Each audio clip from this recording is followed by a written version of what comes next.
And we are live. It's live. Ladies and gentlemen, welcome to Horror Talk.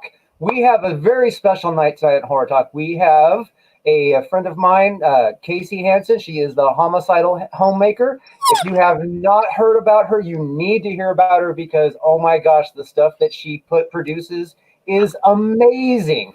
You Yeah, it definitely is. are going to thank me for bringing her on tonight, let me tell you. All right, so again, everybody say hi to Kaci. Everybody in the chat, welcome. People on Facebook, welcome. We are glad to have you guys watching. Um, definitely, Kaci, you want to tell us a little bit about what the Homicidal Homemaker is for people who have no idea? Well, in a nutshell, I make gross-looking food that's horror-themed. It tastes good, but it looks disgusting. It may look like something like an internal organ, or it may be themed after something that's actually in a horror movie, such as The Stuff.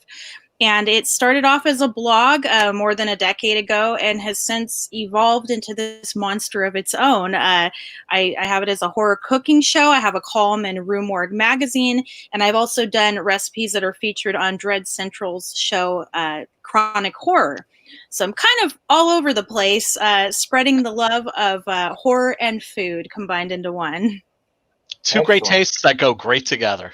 Yes, it's really, it started off as I wanted to combine all of my favorite things, and I started off doing pastry arts. I really just did that as so I could do some personal gifts for family and friends, and I started applying that to other things, and I was posting them on MySpace, if you guys can remember MySpace forever ago.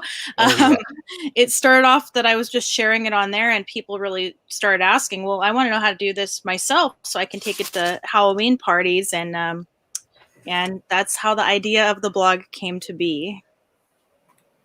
Yeah, I've been obviously, we've been friends on Facebook for a while, so I've been following the stuff that you've been doing for quite some time, and I've been I mean, I remember like when you would post a video and it was like maybe 100 views, you know what I mean, and then now it's like it's been explosive. I mean, you got a lot of attention, a lot of fans. You've produced a lot of amazing recipes, stuff that was, I mean, from your Mogwai cookies, which were insanely awesome. Oh, thank you. And then your Mars Attacks cookies, which were just beautiful. I mean, they were like pristinely gorgeous. I mean, you actually nailed the look of the Mars Attack characters right on the money. I mean, and then of course my favorite is still got to be the Shining like rug log.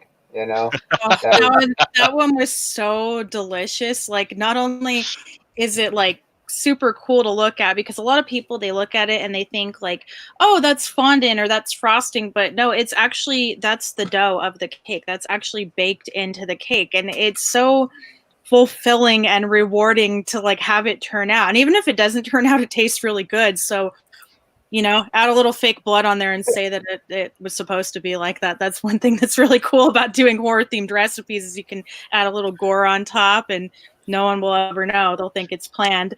And that red rum roll cake that actually had rum in the filling is probably one of my favorite things I've ever made. And it was delicious. Yeah, that sounds so awesome. It really does. And now I'm craving it. I'm thinking about that filling alone. Like the recipe makes a little bit more, but you're not going to waste it because you'll probably get a spoon and just eat it.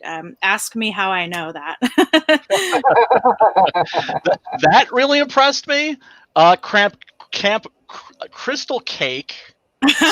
See what she did there, folks? Camp Crystal Cake also really impressed me.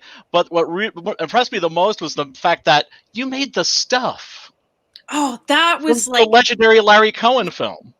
That was one of the first recipes that I actually had come up with, and I wanted to save it for like when the show had already started going. And I apologize if you guys hear crying. My little daughter BB, that anyone who follows me is probably very familiar with her. She's crying right now, wanting to get on camera. So maybe she'll make an appearance. But back to the stuff. That was one of like the first episodes that I wanted to do, and I had the recipe kind of up my sleeve for a little while, and I was like, no, let's wait till the show's going. And we were trying to work on getting a special guest for it, and it just didn't work out. So eventually we did do the episode, but it gave me time to revamp the recipe, and it came out way better with the revamped version. And, you know, a lot of the times with recipes, it's like, I want the challenge of really tying it in with the movie. I don't want to just like make something and call it that. I'm like, okay, it looks like marshmallow fluff, but I don't want to just put marshmallow fluff in a container. So I'm trying to think of like how I can really tie it in. There's a character called Chocolate Chip Charlie. So I'm like, we've got to use that and put that in the recipe. So that's why it has a Chocolate Chip Charlie cookie crust. And the recipe does have marshmallows in it, and it's a no-bake cheesecake. So it's really great for people who are new to cooking or maybe feel that they don't know how to cook. A lot of people, I mean, that's a common thing that I get. They're like, I'd love to make your recipes, but I don't know how to cook. And I'm like, there's something for all skill levels on there. There's actually no cooking involved in some of the recipes. And that stuff one is a dangerous one. It is so flipping good. There's a lot of people that they don't want to fiddle with making the cups. And they've just started making it in a pie plate, and they started taking it to like their family gatherings, which is really cool because if they only knew what the inspiration was. Yes, and Chocolate Chip Charlie, it must be mentioned, played by the legendary Garrett Morris of the original Saturday Night Live cast. But it's heart wrenching. Yeah,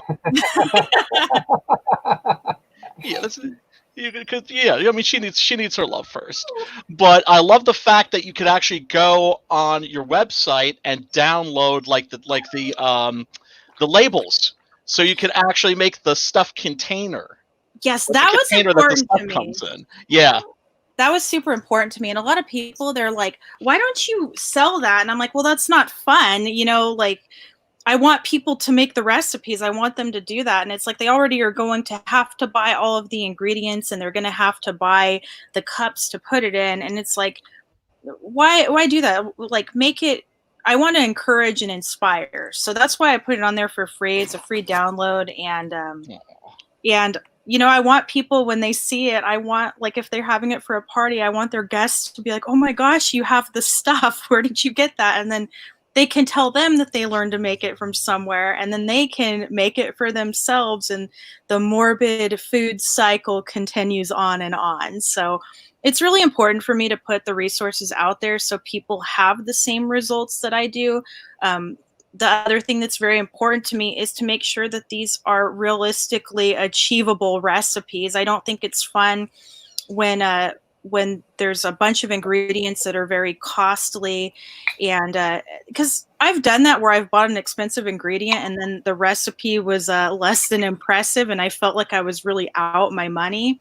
So I try to make the recipes just with inexpensive stuff. You know, I've gotten a little bit of flack from people saying, oh, this isn't like real food. It's like, well, most people make this for party food. And if you're having a party, you're not going to want to make some expensive dish. So, you know, it just goes back to the point of do something that's encouraging and inspiring. You know, if it's low cost, it's easy to do, all of the resources are there, then you don't really have much to lose other than your time. But I promise it's going to turn out, because every recipe has been tested over and over and over again. And there's sometimes where I've done it like 9 times because I don't like the results that I'm getting, or I think that it might be a little too confusing for someone that's new to cooking to jump into it. So that's kind of like the whole point of what I do is, you know, they can, like the red rum roll cake, for example, that is one of the more advanced ones, much like the Camp Crystal cake. But if you pay attention and read all of the directions that I put there, download the template, it will turn out. It may not turn out right the first time because roll cakes are a little finicky. I mean, I still crack them, and I've done probably hundreds of them. You know, even baking it for 1 minute longer, if your oven's a little too hot, it can make things go wrong. But I try to put as much information in there as possible so people do have those same results as me. Yeah, I noticed that your recipes were generally scary, which is to say non-threatening for somebody like me who's like, as you know, my idea of cooking is like, you know, throwing something in the microwave and, hitting a button. That is a very common message that I get online. Like somebody says, I've only cooked things in a microwave. Well, they learned how based on one of my recipes in Room Org. She followed the whole instructions to learn how to make pretzels, a dough from scratch, using yeast, shaping it into fingers, making a bloody beer cheese dip to put them in. It was so good. That cheese sauce, you could like drink it on its own. It's so good. But she made that. So like that was super cool to see, because she was saying that she never did anything other than cook from her microwave, and then she learned how to make a dough from scratch. And that's like a springboard. Once one does something and they realize like, oh my gosh, this wasn't as scary as I thought, that's when the gears start turning and they start wanting to, get more involved in the kitchen. And that's super exciting for me, because I think back to like the whole reason that I wanted to learn how to cook. I would watch like Valley PBS, and there'd be shows like Yan Can Cook, and like Julia Childs would be on there. And I would watch that over at my great grandparents' house. And I would tell my great grandmother that I wanted to learn how to cook. And I started getting involved in the kitchen with her. And the first thing I learned how to cook was crepes. Nice. Most people Great. say like mac and cheese or a grilled cheese sandwich, but I learned how to make crepes stuffed with turkey and Swiss cheese. Wow. That sounds tasty. But yeah, very I'm getting non-intimidating. I know, me too. And I don't know if I could make a crepe now without it tearing, but I will be honest. But my great grandmother was a phenomenal cook, and I think that's where that love of cooking came from. Because I would all of the holidays were at my great grandparents' house, and she would single-handedly like make this entire meal, everything like appetizers, side dishes, the main course, the dessert, and those are fond memories for me. And obviously my great grandparents aren't around anymore. So I kind of try to keep that tradition going, even though I have kind of more of a morbid twist on it. But it is because of my great grandmother that I have such a love for Halloween too, because she, I remember, I think it was called A Denison's Bogey Book. And I wish more than anything I had the actual copy that they had.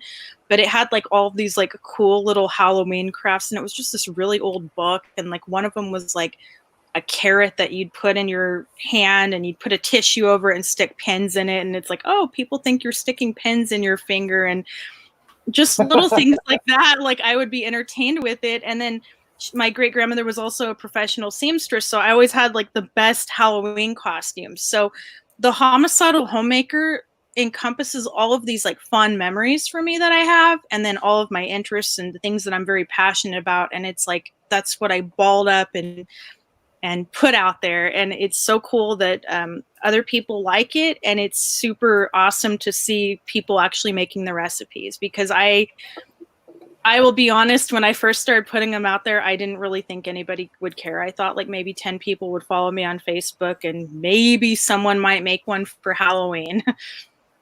Oh, I so want to make this stuff. I so want to make this stuff. We got a few people in the chat. We got Will Robertson asking whose dog is whining. Will, that was BB. I know Will. Will's one of my friends, and that was BB. And then an only twin is listening while he works. Welcome, good to see you here. Hail the chat. Thomas Greco says hello from New York City, Kaci. Oh wow, New York City. New York City. Did I just date myself with that? Like, is it Pace? The Pace commercial? Yeah. Yeah. Please tell me you guys know what I'm talking about. Well, thank you for tuning in, everyone. And then Dylan Ryan says Tiger there. No, not right now. So apparently a lot of your fans are coming from Facebook right now. That's they're leaving chats. It's awesome. Brian's also in New York City, by the way. And are you in the city? You're in the city, right, Brian? No, I'm an hour outside of the city, which is to say, I live in the land of the shopping mall, where there's nothing but shopping malls out here. I'm super jealous because, like, I have this really like big fascination with malls. Another fond memory of mine is the 80s mall experience. So when you say that there's malls everywhere, I do find myself a little jealous. Oh yeah, a little. Okay, a lot. Well, there's one that has like the world's last Arthur Treacher's fish and chips. So that's my favorite mall, just because it has my favorite junk food of all time. Is there an Orange Julius there? No, but there's about a half hour upstate. There's a mall with an Orange Julius.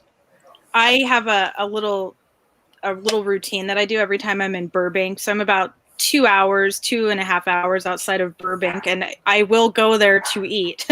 And obviously not recently because the whole world's like shut down right now. But I have this place called the Monte Carlo Delicatessen, or Pinocchio's. It's a store and a little deli that I always go eat at. And then I go to the mall in Burbank and I go get an Orange Julius, and sometimes I get one of those giant soft pretzels. And that's all. I don't shop at the mall. I go to the video game store and play arcade games, eat my pretzel and my Orange Julius, and then I usually go back home. So like the whole 80s mall experience is something that I miss so much. And our Orange Julius shut down. So like seriously, the closest Orange Julius is like 2 hours away. So wow. Brutal.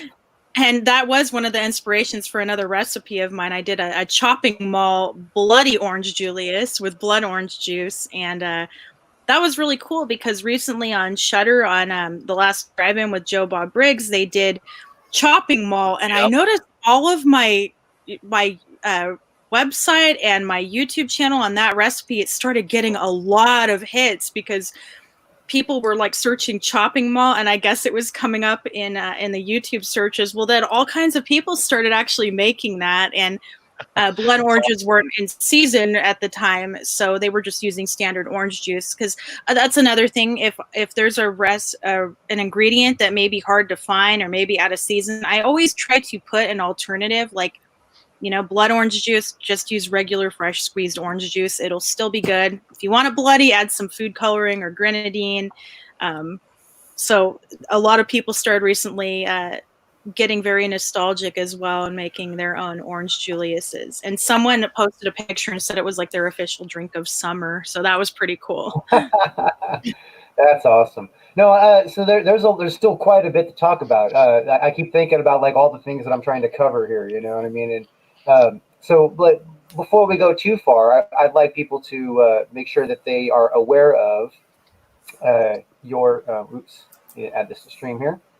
Your website. So homicidalhomemaker.com, the homicidalhomemaker.com. Make sure the is there. And I put the link in the chat for people who want to find the link real easy. Basically, on here you'll find her recipes, and there's videos and a lot of really cool stuff. I spent quite a bit of too much time on your website today. I thought it was pretty cool. And it's a good resource if you want to see the things that we're actually talking about. Yeah. So the They Live cookies, those are awesome. Yeah, no, I know the They Live cookies. That is for us carpenter fans. You know what I mean? It's like oh yeah, we're horror nuts on this channel. So. Well, good. I'm amongst my own kind. You're with your peeps, sister. You're with your peeps. Well, that's always a great place to be in. And with the They Live cookies, like a lot of times there may not be a recipe, but I'll post like personal challenges of mine because I always think I go into everything thinking I can't do this. I'm going to try though. And then I think that's what's exciting for me is I'm like, oh my gosh, I didn't think I was going to pull it off, and I did. Or I look at it and then to me, I'm like, I don't like how this came out. So it really makes me aim higher to do better or to fix what I don't like, because everything is a learning experience. And that's what I tell everybody else too, that if something doesn't work out, like don't take it as a loss, like figure out what went wrong and move on from there. And that's totally how I've learned how to bake, how I've learned how to cook. I would go watch shows on like PBS, or I'd watch Food Network, and with like pastry arts, like cookie decorating, I'm completely self-taught. Like I taught myself how to do that. And I went on a lot of forums and read what to do. I read what not to do. I learned more from learning from other people's mistakes than anything. And I go back to like the first cookies that I was really proud of. And then I look at the ones that I've done recently. And even though I always feel that there's room for improvement and I could have done something better, I compare the two, and it's like I have to actually go back and look at my work to see that, yes, I have grown as an artist. Because I mean, I think you can ask anybody who creates anything, they always feel that like they're at a standstill sometimes, or they feel that they're not getting better. And I always feel like that. And so it is nice to remind myself that we all start somewhere. And Yeah. as long as you're willing to keep putting in the work, like the sky's the limit. I know that sounds cheesy, but I look at a lot of my stuff, like my first recipes, and I want to redo them because I'm like, I think I could do that better now. So it's like this never ending cycle, but I think that's what keeps the drive going. So like with the cookies that I post, maybe there may not be a tutorial for them, but I do like to post them for inspiration for other people. So okay, so here's some questions that oh gosh, I gotta like save some of these for later. I'm trying to time these out right. All right, so okay, so obviously everybody knows basically what the Homicidal Homemaker is now, the gist of it. Now, when did this start? What started it? What inspired this whole concept? Where did it come from? What were you doing? Where did it explode? Well, it started off with getting a very bad cake from a bakery. I got a cake for my brother's birthday. It was supposed to be, actually, it happened more than once. So the first one was for his first birthday. We ordered an Elmo cake, and they spelled the name Adam wrong. I don't know how you spell the name Adam wrong, but they did. And it didn't look like Elmo. It looked like a blob, like a red blob with like lopsided eyes. But whatever, he was one. He wasn't going to care. But then we got another birthday cake, and he was really into like army stuff. So we did like this camouflage cake, and we get like this polka dotted, like a white cake with brown and green polka dots on it. And I'm like, okay, I need to like learn how to do this. And so I went to a class. I enrolled in a class at Michael's to learn like the cake decorating basics, and I had fun with it, and I just started going online and going on cake decorating forums and just ran with it. And I really started off because I wanted to make personal gifts for like family and friends. And of course, like my love for everything macabre, it kind of like crept its way over into the kitchen. And so a lot of my friends were horror fans, and we'd have like horror movie nights. And if there was a birthday, I would make them a cake. And I wanted to start applying those skills to other types of foods, not just like pastries. And that's kind of how I got the idea for, doing other things for Halloween. And I got a Jell-O brain mold. They're so easy to find around Halloween now, but I mean, this was over 10 years ago, maybe 12 to 13, maybe more. Gosh, I don't even know what year it was. What year are we in? 2020. Ah, that's right. The year we all want to forget. But yeah, I would say that's probably about 15 years ago that I ordered this Jell-O brain mold. And I didn't want to just look like Jell-O. I wanted it to look like gray matter. And so I started posting pictures of it on MySpace, and my friends on there were like, hey, I want to know how you did that. And that's where the idea of the Homicidal Homemaker came to be. And with the name, it was like, it just popped into my head one day, and I knew that was it. So it wasn't like it was this long process. Like it came into my head, and that's what it was. And I started just doing it as like a MySpace page. And I thought, okay, people are asking for the recipes. Maybe I will do a blog, because that's actually what I do for a living. I'm a web designer and web and graphic designer. So because I had that knowledge, that was a big benefit to me, because I could build the website very easily. And I put it out there, and I made a Facebook page for it a couple years later, and people actually just started making the recipes right away. So it was kind of just like a whirlwind from there. And it all started off because I just wanted to make gross looking food for Halloween parties, or spooky cakes for family and friends. And it's so weird to think that that decision totally changed my whole life from then on. In an awesome way, I should clarify, because it really helped a lot of things, like with me personally, because like I'm a very, very, very shy person. So it's really helped me to have better communication skills, which I can always improve on for sure. but I did not like being in front of a camera. I did not want to speak in front of people on a stage. I didn't like my photo being taken. So for a long time, nobody really knew who was behind the Homicidal Homemaker. They didn't know what I looked like. Every now and then I might post a picture of me with something. But as for like hosting, because I would do horror hosting too. So it all kind of, as this one thing, helped me grow as a person, because I couldn't even give a presentation when I was like in high school. I could not go up and speak in front of a room of like 15 people. And now like I've eaten brains in front of hundreds, not real brains. I'm a vegetarian. But brains that I've made myself. We understand. We understand.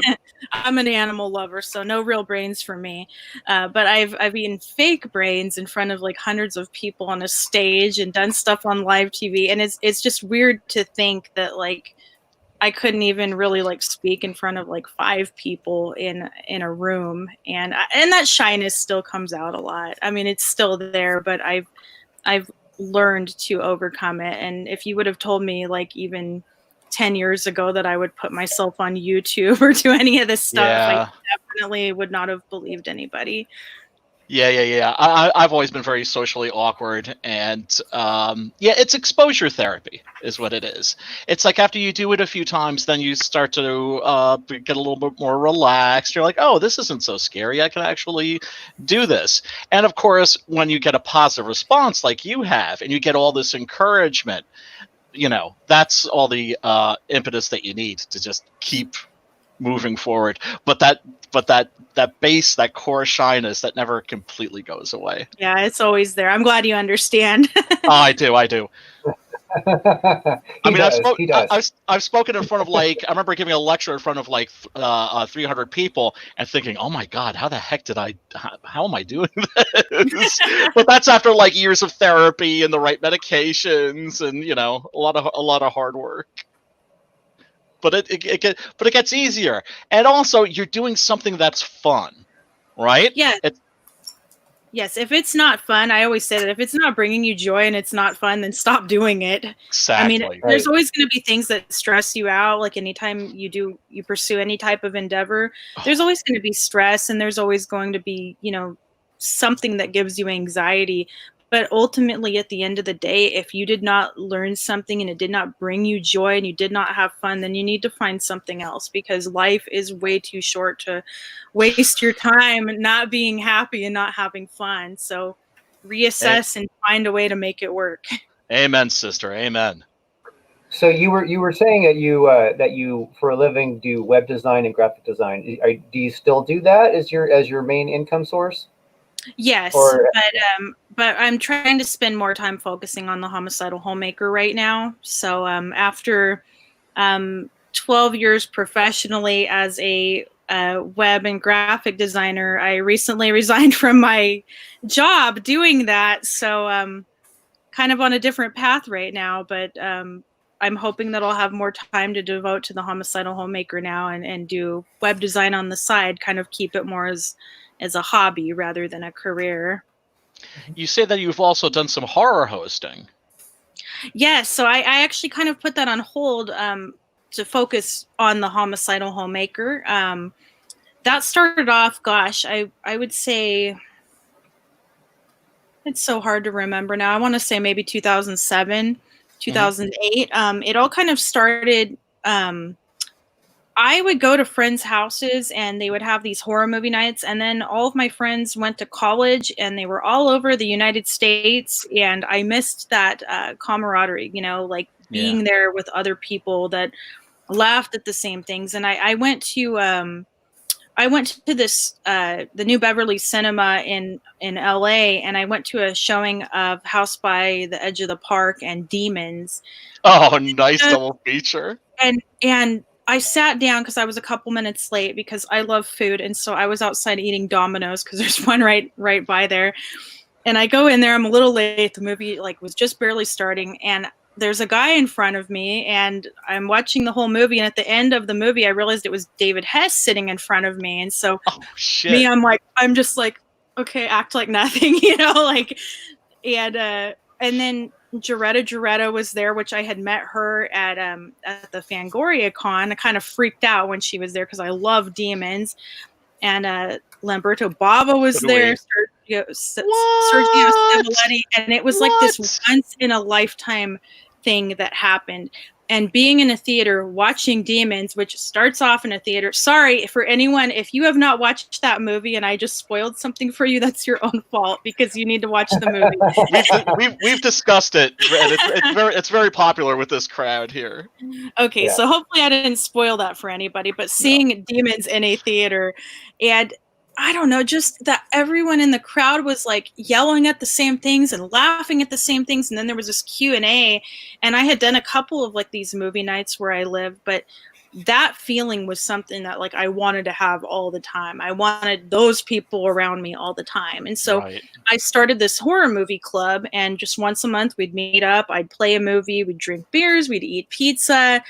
And it was just at a little pizza place, and people were coming out, and I made all of these new friends. And so that really did help me come out of my shell a lot too. And I would have a discussion after the film, and it eventually just evolved into this other thing. We started doing it at a brewery an hour away in Fresno, a little bit of a larger city than where I'm at specifically.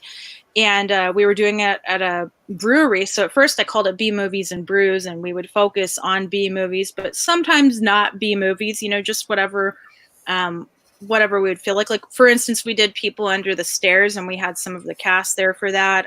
We did Reanimator, and the lead effects artist actually saw the event page and contacted us, and we got him there for a Q&A. So that was awesome. really awesome.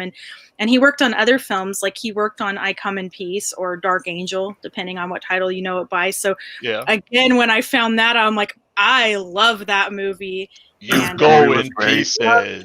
Dolph Lundgren. So I was like, we have to show that one. So we got him again, and he did it. We went through the movie, and he showed us like the car that blows up, and he was explaining how he did those effects. So that was super cool. And we also started doing themed potlucks. So we did a Troll 2 party, and since it was at a brewery, they didn't serve food. They didn't care if you ate there. So we would do these potlucks, and it was like everything had to be green. I had to clarify what I meant by green, but green in color, not green as an ingredient, if you catch my drift. Yeah. That Mylanta green. It's that Mylanta green that you're going for. Versus the grilled kind. So like it just kind of evolved into things like that. Like I would, you know, it turned into like a Q&A, and then we would also do like a trivia, and I'd give out prizes, and it was so fun. But it with production of the show, because we were putting out episodes like every other week or at least like every month, it was a little tough because I was having a hard time trying to coordinate with my crew, because we're a small crew that wears a lot of hats, but it still was very hard to coordinate a time that could work for all of us, because we all had our own careers and families and hobbies and all other things we're involved with. So I decided to put the movie nights on hiatus for a while, but it is something that I miss. Like I miss that feeling of going and having people shout the same things that I'm going to shout and laugh at the same things. So that's in a very long, a very large nutshell. That's how I did the horror hosting. That's awesome. That's awesome. So that's really cool. Some of that stuff I was a little bit already aware of, because I remember the horror movie nights at the brewery. I remember that from, because I'm in Fresno, so it's, you know. Oh, okay. Yeah. So I remember that. I never actually. I remember like, oh, I gotta go check that out. Never went and checked it out. You know what I mean? That's so wild. That's so wild that you saw a double feature of House by the Edge of the Park and Demons, and David Hess is sitting right in front of you. I'd be so tempted to be like, dude, I just saw you get shot in the genitals. Well, I didn't even realize it was him till after that film was over, and they did like a little intermission, and I saw it and I was like, oh my gosh. And so I was trying to like be cool, like don't freak out. And then right. And then like I moved seats because a lot of people like left because they couldn't stay for Demons, or I don't know who would ever want to skip Demons because No that's a shit. fantastic film. But That's a party movie right there. People left, so I moved closer, and so I look over, and Jaretta's sitting across from me, and me being like the dork, I'm like, "Are you gonna attack me?" You know, I'm being stupid because I never know how to make real conversations, so I make stupid jokes. But afterwards they did like a little like Q&A, and that was so cool. Like they were talking about like what the most difficult effects were to achieve in the film, and just getting a lot of that insight that you never really get to hear, and you're hearing it from them. And then there was pictures at the end, and so I do have a picture with David Hess from that night, but it was blurry, but I still have it. And years later, I wish I would have known this at the time, but he did this really killer rockabilly song called Wild Child. And he went by David Hill on it, but that is David Hess that does that music. And it's a really, really rocking song. And I just wish that I would have known that at the time because I love that song. Well, I mean, there's one of his songs that's in Last House on the Left, if I'm not mistaken. Yeah, he did. Yeah, he did a lot of music for a lot of films, and I just wish that I would have known that at the time. You know, I knew him as the actor. I didn't know that he was multi-talented. Yeah. So Yeah. I met him at a convention in Tarrytown, which is like right across the Tappan Zee Bridge from me.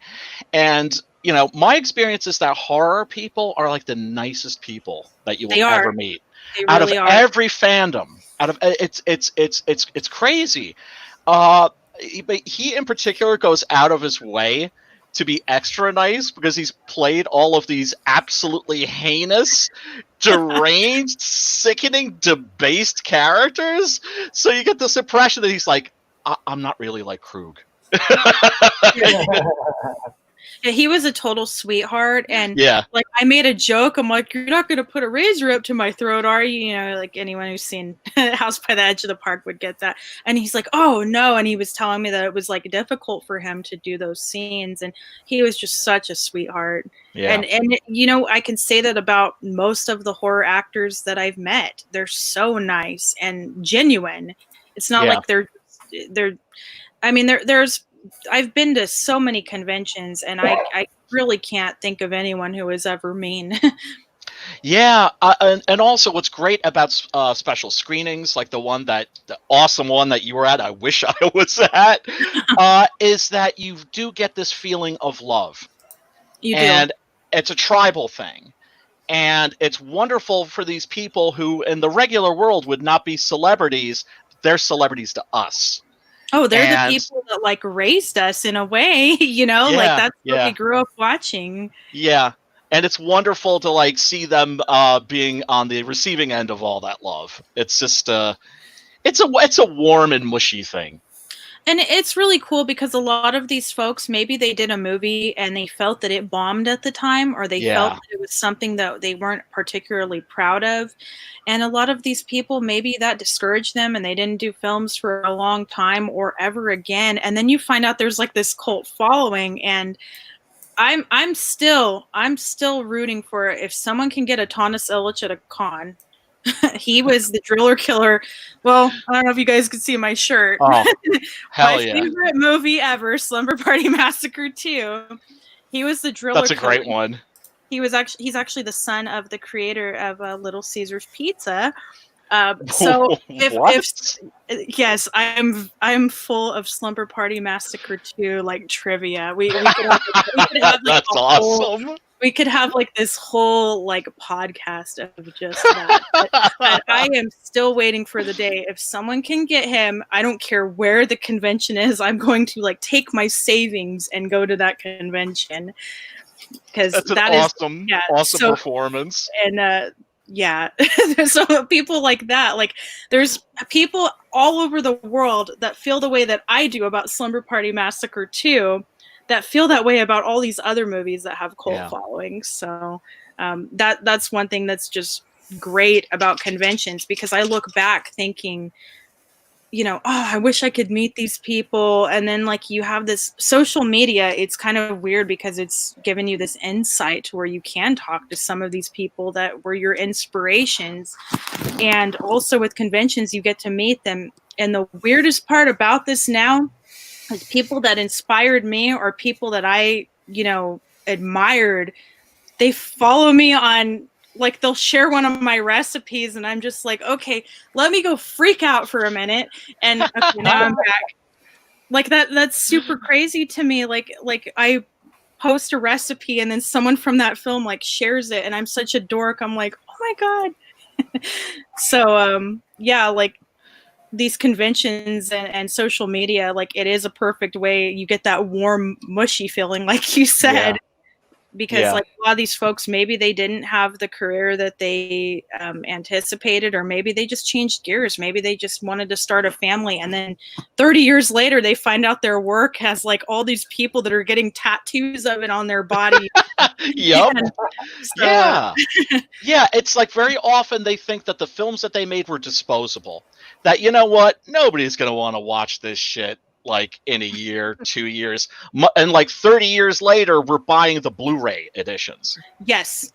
I mean, the fact that I have The Pit on Blu-ray after like showing that to everybody, like one of my best friends, Alex, he got that for me because he remembers me having that on VHS from a video store that went out of business. And I'm like, you've got to watch this one. And it's like kind of crappy, but I love it. Like, that's awesome. Like, it's not it's not a great film, but it's a great film, if that makes sense. Well, I mean, I always feel that when you're discussing like good versus bad, there's this expression, so good it's bad, and that drives me crazy because to me, if it's entertaining, it's good. The Pit is entertaining. I mean, you've got a pit full of troglodytes and you have a demonic teddy bear that just comes completely out of nowhere. That's an awesome movie, I think. And the whole part where the camera pans over and the bear just goes, it just does that. And it's like, why? What?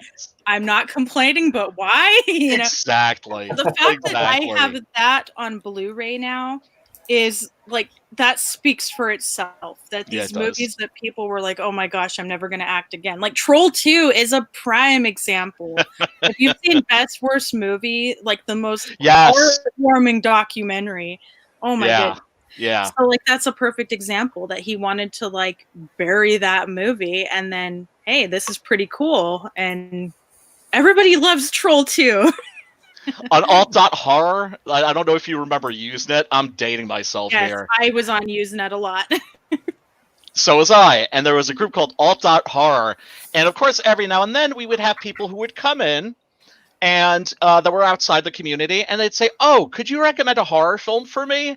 And the standard answer was always Troll 2. I think that like on movies like that, it is perfect because some people that are not into horror, that is a great gateway one because it does have like some gore to it. But if it's someone who's not a horror fan and you're trying to like convert them over to the dark side, that's a really good one. Slumber Party Massacre 2 is a great one to do that with too. Yeah, it is. Yeah, it is. So this is the red rum cake here. I swear someone's got to make this for me so I can actually wait. I got the wrong thing up. Hold on, sorry. I do that all the time. Hellraiser Cinnabite brownies. That's so cool. The red rum cake here. This somebody's got to make this for me someday because I know that's delicious. I can just see that it's delicious, and I'm a huge psych. I'm a like psycho about The Shining. Like I've seen it probably 1,000 times. The filling alone is worth it. Like it's so good, and it's it looks easy. Really tasty. It's just like instant pudding and like whipping cream, which seem like two very unassuming ingredients, but put a little rum in there and it's magic. Well, I mean, I think that's one of the things that's great. One of the things that's great about your videos is that you have a very laid back style, and there's something about your recipes and your approach that's very non-intimidating. That's to say, it's friendly for neophytes in the kitchen. People that aren't used to like, actually making food, much less baking. It's like, you know what? If I follow these directions, I think I could probably pull this off. Well, that really means a lot to me because that is a primary goal. Like, I don't want to intimidate anybody. I want to Right. inspire them. And so I do try to make it educational as well too. Like, I'll put little tips in there, like on the Twin Peaks Black Lodge pie. I don't know if you guys have watched that episode, but I do try to teach cooking skills in there. Like, if they may not know what tempering means. If you're going to read that in a recipe and you're new to cooking, you're going to be like, what does tempering mean? Well, I try to explain tempering is so you don't end up with scrambled eggs in your pie. Make it in terms that they will understand. A lot of times I'll read something, and the most important part of any recipe is reading the recipe first. Right. That's a mistake people make. I'm like, read the recipe first. Ask me how I know that one too, because I've done that. I'm like, oh, I needed to divide that, and I just put all of it in there. Oops, things like that. Rookie mistake, but that's how you learn. So, Yep. that is a goal of mine. Make something that is encouraging and inspiring and not intimidating. Or if it is intimidating, it's just enough to where they still want to make it, and then they can feel so proud after they've done it. And even if it doesn't like look how you wanted it to, it tastes good. I definitely want to make. I definitely want to try to make some of these things like once, like we're able to hang out with our friends again. I know. I that's one thing I really miss about the world being on lockdown is like the themed movie nights and potlucks and just getting to hang out with friends. But a lot of these too, like I do try to put shortcuts, like the Cinnabite brownies. If you don't want to bake, buy a tray of ready-made brownies and then just cut out the stencils and decorate it that way. And I also try to put like vegan alternatives on there too. And I won't put them unless I've tested them. So that's cool. That's because cool. You don't want people making vegan stuff that's disgusting, because there's vegan stuff that's actually really good. Yeah, there really is, and it's so different. I've heard that. Vegan cheesecake is like surprisingly tasty. Yeah, my friend made me a vegan cheesecake with cashews, and after I had that, I started doing it myself, and it is like the richest cheesecake. It's not healthy for you by any means. Let me clarify that, because cashews do have a lot of fat in them. Any nuts have a lot of fat in them, and when you're making a base for a cheesecake out of pureed cashews, like, yeah, it's going to be very calorie and nutrient rich, and you're going to get full off of it, but it's vegan. and also no animals were harmed. And also it's the good kind of fat, you know what I mean? It's the kind of fat that you burn off, as opposed to the kind of fat like high fructose corn syrup that's in everything that just like hangs out. Like, yeah. So I try to put, and I want to do more of that. I want to start incorporating like more vegan recipes and more gluten-free ones, because I want to have something for everybody. So like, I even did like a totally vegan recipe for one of my columns in Room Org. I did one inspired by Night of the Living Dead, because how funny is this? Okay, don't answer that, because it's probably not funny to anyone else except me. But I made vegan human remains, so it's vegan human meat. That sounds very metal. So in Night of the Living Dead, when they get into the when the truck explodes and then the zombies are chowing down on their barbecued, it's like a human barbecue. That's what I want to do with some charred remains, but I'm like, it's too easy to make barbecued ribs. Let's make them vegan human meat. That's disgusting, but I did it. And again, like, I wanted to tie it in with the film. So like the blood in the film was actually, in the original, was actually Bosco chocolate syrup. So I made a Bosco chocolate syrup barbecue sauce. Sounds really wacky, but it's really good. Chocolate barbecue sauce is something I never thought that I would make or try, but I made one and it was awesome. Actually really good. And also in the original film, a lot of the zombies were chowing down on leftover barbecued meat and chicken from lunch the day before. So I kind of just wanted a little nod to that when I did that. I think about things a little too far sometimes. I'm like, nobody will ever get that reference, but I do. And it's proof positive that you're one of us. You're no poser. Yeah. Definitely.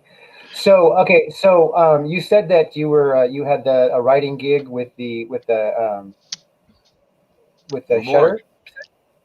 Yeah, I have a column in every issue of Room Org magazine. So it's always a horror themed recipe. It can either just be something that's just gory or grotesque, or it can be a cocktail, or it'll be something themed after a horror film. So a good example of one that I did was the Tenafly Viper from Street Trash. Oh, hell yeah. And I was so shocked that no one had actually come up with a cocktail, and I didn't want it to just be like, oh, I'm going to call it Tenafly Viper. I wanted to make the liquor. So I found this ingredient called butterfly pea flower, and it's a very, very dark blue. But anytime you introduce citric acid to it, so if you squeeze a little lemon or lime, it will change to a bright purple. And so because Street Trash, there's so many colors involved when one starts melting and exploding, I wanted the drink to change color. So one of the cocktails in there was the tutorial to make the Tenafly Viper liquor, and then a drink that accompanies it. So then you add a little bit of citric acid or a little bit of lemon juice, and it changes it to a vibrant purple. And then I made some little fizzing drink tablets. So if you really wanted it to foam like the victims in the film, then you could do that too. So that was one of my that's Room Org. awesome. That was one of many that's been in Room Org magazine, and it's such an honor to be immortalized within their pages because I've been a huge fan of the publication for a really long time. Me too. And the fact that they were even willing to like interview me and do a little feature on some of my recipes, I mean, that was a dream come true right there. Thinking back to being like a young horror fan and thinking that there was nothing that I could ever offer the genre to be in there. I always thought like, oh, I want to make movies or I want to do effects. And I thought really that's like the only thing I ever could have done.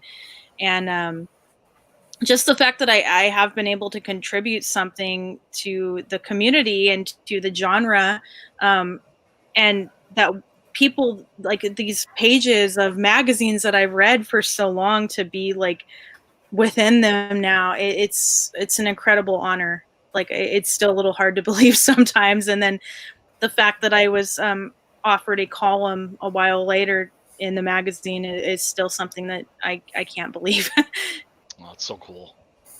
Yeah, that is really, really cool. So also we talked about this before we started the stream. You have some cookie cutter line coming out soon. You're working on. I do. I've been working on a line of horror baking items, and the whole inspiration behind that is a lot of people, they don't want to take the time maybe to cut something out by hand, or if they want to decorate something, maybe they aren't really confident that they can do it. So I want to put the shortcut out there so they can go, they can see this tutorial and then they can do pretty much exactly what they see. Like the Mars Attacks cookies that I did and the Gizmo cookies, those were cookie cutters that I designed. And it also is something that's very, it's a challenge for me because I design all of these myself and I engineer them, and then I like 3D print the prototypes before they're getting produced. And then I'm doing the molds in the same way and I vacuum form them. And really the whole goal behind it is to make it easy for people to do. If they aren't confident or they don't have the time, I always think it's important to work smarter. Time is everything. So if you can find a shortcut, I think that's awesome. So that's kind of like the whole point of like the cookie cutters. And a lot of times someone feels that they may not be able to draw very well. And like even me, I was an art major, but it's time consuming. But if you have like little guides, that can really like shave off so much time. And so like I started making little stamps, so you can cut out the shape and then you can press the stamp into the dough. After you bake the cookies, those little guides are there. So if you want to fill it in, it's like you don't have to like look at a picture and kind of like eyeball it. And then they're all consistent. They all look the same too. And then it saves so much time. So that's really like the whole goal behind the horror baking line. And it's important to mention So that. What can we expect in the line? What kind of items? Well, I have posted a couple of pictures on social media.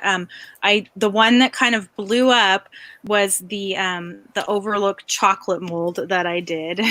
So Nice. it's a chocolate bar that's like a breakaway chocolate bar mold.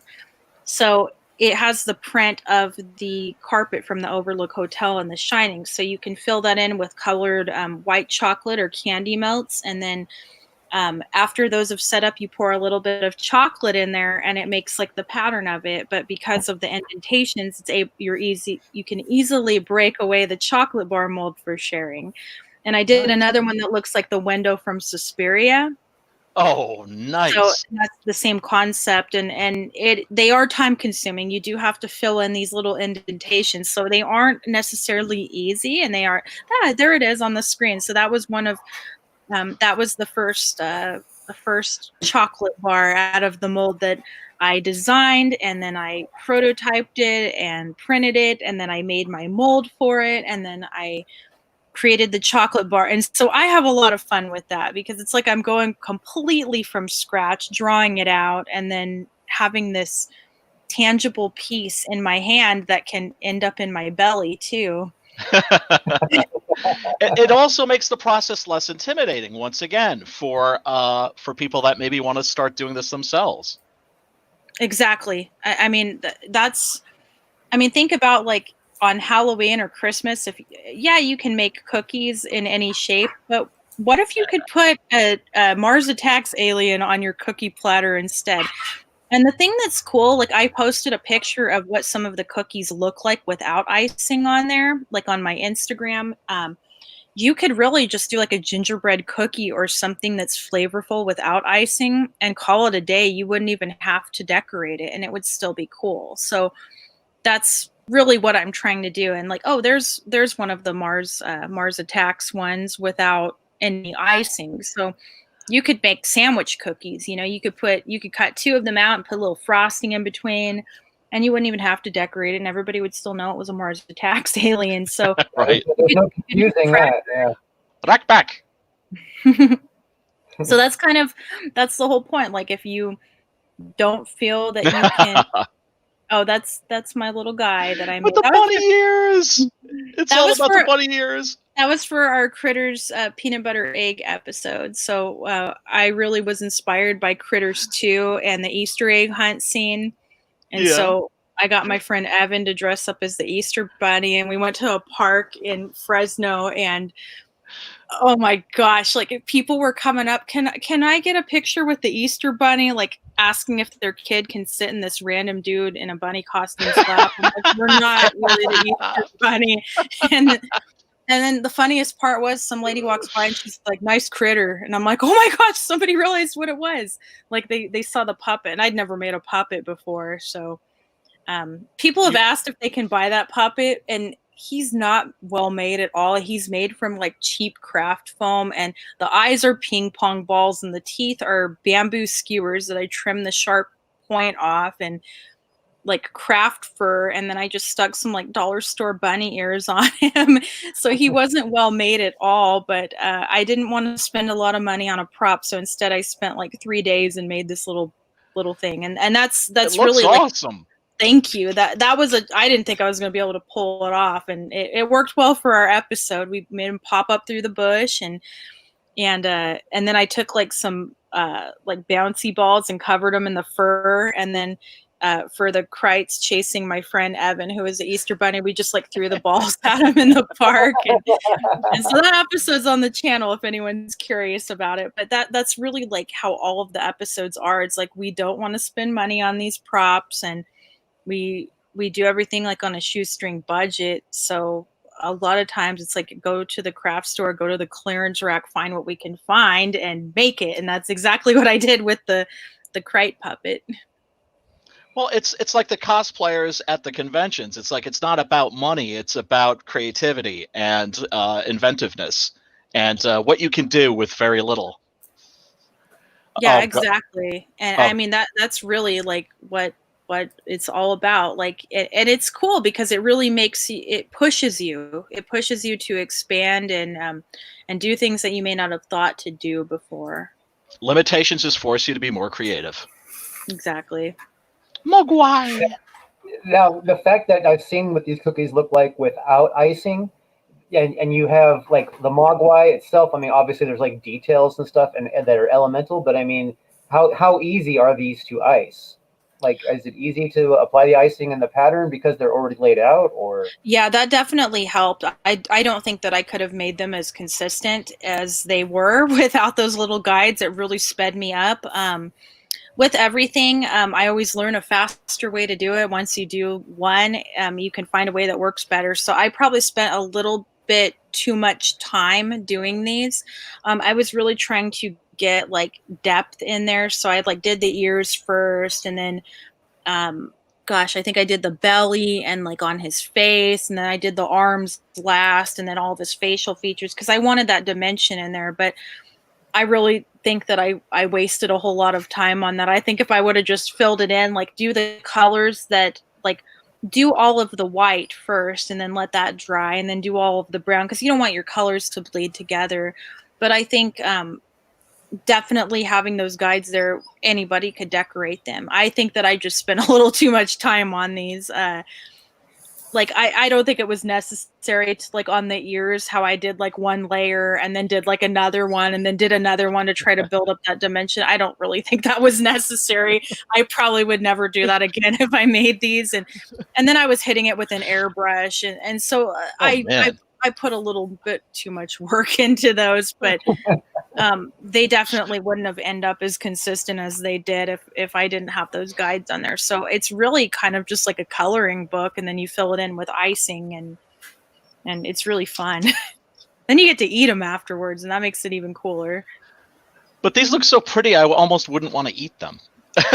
You know, they're so pretty. Like, the best compliment that I could get, though, is that someone does enjoy them because the cookies are delicious. But I get a lot of people saying, "Oh, I could never eat them." I'm like, "No, you please eat them." No, a lot of love went into them.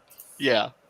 And so, like on the They Live ones, I would love to. I want to redo these again. I feel like I want to add more dimension to the face, but I didn't think I was going to be able to pull them off at all. I actually didn't make a cutter for those. I hand cut them out with a knife. I made like a little template and cut it out. Damn. And so that's time consuming. That was kind of another thing why I'm like, I'm going to start making my own cookie cutters. And so many people now are making 3D printed ones, but I'm kind of a germaphobe. So like I think about the layers in 3D printing and how food can get trapped in there and then bacteria and mold. And that's one reason like why my cookie cutters, like maybe the prototype is 3D printed, but the end piece that customers can buy will be one solid rigid piece of plastic. It's not going to be like little layers. So that's one thing that's important to me too, is I want to make sure they're food safe. Another thing about 3D printing, a lot of the nozzles that are for the extruders, they have lead in them. So even if your material is food safe, is it still food safe after it comes out of the extrusion nozzle? So little things like that. I know that I get kind of over the top with this stuff, but it's important. If people are going to be using that for food, it's important to keep it safe. So everything will be completely food safe, food grade materials. Yeah, and that makes a lot of sense, especially if someone's going to use it multiple times over and over and over again. Yeah. Yeah, and again with 3D printed cookie cutters, I don't know what the longevity of them would be if they were in water. Those layers could eventually come apart because for anyone out there who's not familiar with 3D printing, it's basically like a hot glue gun that draws it out, and it's like layers and layers of it. So one little cookie cutter prototype could take 8 hours to print, that's not practical if I'm wanting to make a bunch of them. And that's why most people usually do the 3D print for the prototype. Then you mold it. Then after that, you can make it as with the plastic safe plastic molds. Mm-hmm. Like you just cast them. You make the first one, you mold it, then you can just cast it. Yeah, and there's so many people making 3D printed ones now, and it's like, well, how long is that cutter going to last if they wash it so many times? So that's I'm wanting to put a quality product out there that's also affordable too. So I'm trying to keep things as low cost as possible, but I am a one-woman shop too. So that's also why it's taking a little bit of time for me to get this launched, because it is just me doing that. Have you thought about crowdfunding? I have, but I think that I would rather just start getting the products out there. It's not necessarily the costs that are an issue. It's just the volume that I can produce, because I Right. have so many irons in the fire right now.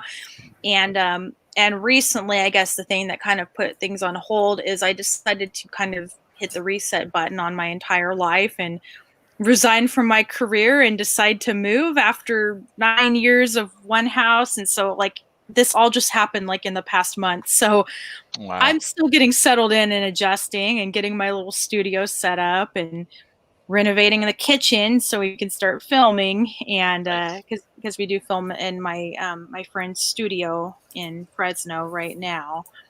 So a lot of changes are in the works, but I'm so excited about it. That's So awesome. you're still in the same area, in the same town. You just changed houses. Yeah, I'm still in the same area, Central California, but just it was a big move after being in one house for so long and then moving to a bigger house, and just yeah, it was pretty stressful. And there's a lot of work that needs to be done, but I do want to, instead of filming in a studio, I do want to film in my own house. So that's a whole other task that needs to happen, but I'm excited about that. Yeah, that kind of thing is actually, I mean, it's actually easier being able to do it in your own house, because a studio environment is a whole. You got to go there. You got to get. I mean, if you do it in your house, you can actually practice it, do your own takes, have your own camera set up, and do your own editing after the fact. I mean, if you absolutely needed to, you know what I mean. But you probably have a team that you work with still. Yeah, I do. It's just, and I miss them. We haven't been able to do anything because of all of the quarantine and whatnot. So we've all been anxious to get back to work. But I was thinking because of quarantine, you would be able to do it all yourself. It's like one of those things. I know I actually know how easy it is to run a recipe more or less by yourself, because I actually trained my mother to do it. And when my mother was like 68 at the time, I think, and it's like if I know that if she can do it, anybody can do it. There's hope for us all. Right. Yeah, I really wish that like everything had been settled in, because quarantine would have been a great time for me to start doing that. But the kitchen is kind of in shambles because like I'm redoing the cabinets right now, and then I'm doing a backsplash. So like nothing was ready. And I'm like, I wish that during all of this time when like everything was shut down, that we really could have focused on the content. But it is what it is, and we'll get back to it when we do. And we have really cool things in the works and a lot of really fun recipes I'm excited to share. So my next question is, when is the cookbook coming out? That's another thing that I keep thinking that I will have it done. I mean, there's like hundreds of recipes that I have ready for it. But again, I'm the one that does the photography. I'm the one that designs everything. I create all of the recipes myself. And really, it's just time. Time is always the issue. And so that is definitely one of the goals. I want to, by the end of this year, at least have a pre-order for it. I'm still trying to figure out what bubblegum icing is. It's just bubblegum flavored icing. Oh, okay. yeah. So again, I had to do something, all out of bubblegum icing. Hell yeah. So pretty much you can find any flavor that you can imagine.